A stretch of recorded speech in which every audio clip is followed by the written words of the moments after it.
Umarangkada sa Cagayan de Oro City ang community caravan ng Presidential Communications Office. Dalayong palakasin ang kampanya tungkol sa media and information literacy. Si Jason Amisola ng PTV Davao sa detalye. Rise and shine, Jason. Matapos ang matagumpay na 2 araw na community caravan sa Bukidnon, inilunsad ng Presidential Communications Office o PCO ang ibang community caravan sa Cagayan de Oro City. Ang technology communication student na si Mariel, nadala-dala pa ang kaniyang kamera, labis ang kasiyahang nadarama.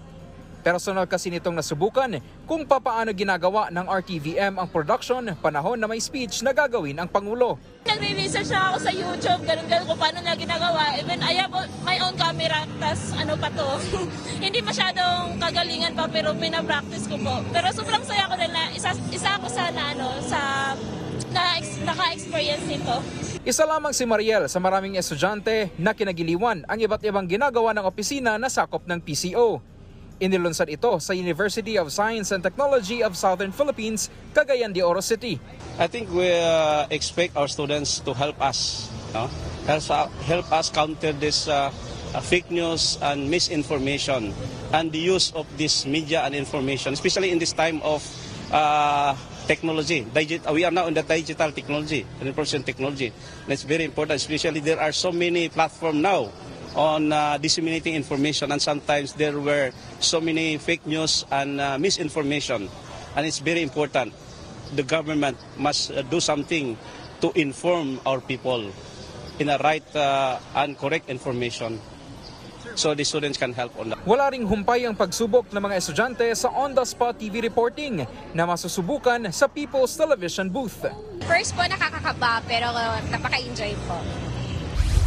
Sa layuning mas mapalakas pa ang kampanya ng PCO tungkol sa media and information literacy sa mga kabataan, inilunsad ang simultaneous forum para sa mga USTP students. And it is really educational for me kasi I'm an aspiring multimedia student. Next year I will be majoring in multimedia, hopefully. And this is very educational. I can learn everything about technology here and also how to be an media information literate, especially now nga madami talagang fake news na lumalabas, diba? And as a youth, it is really one of our responsibilities to make sure na hindi talaga kami naniniwala sa mga fake news. Sa pamamagitan ng forum, mas nakilala ng mga estudyante ang kampanya ng kasalukuyang administrasyon ni Pangulong Ferdinand Marcos Jr.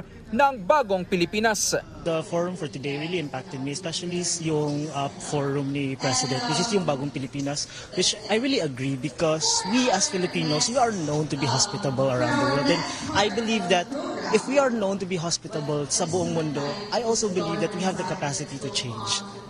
And for the transparency of our president, he is actually doing a great job because it gives the public more information on when our taxes go. For example, kung ano yung ginagastos ng gobyerno para sa atin. Ang PCO Community Caravan sa Cagayan de Oro City gaganapin hanggang sa araw ng Huwebes.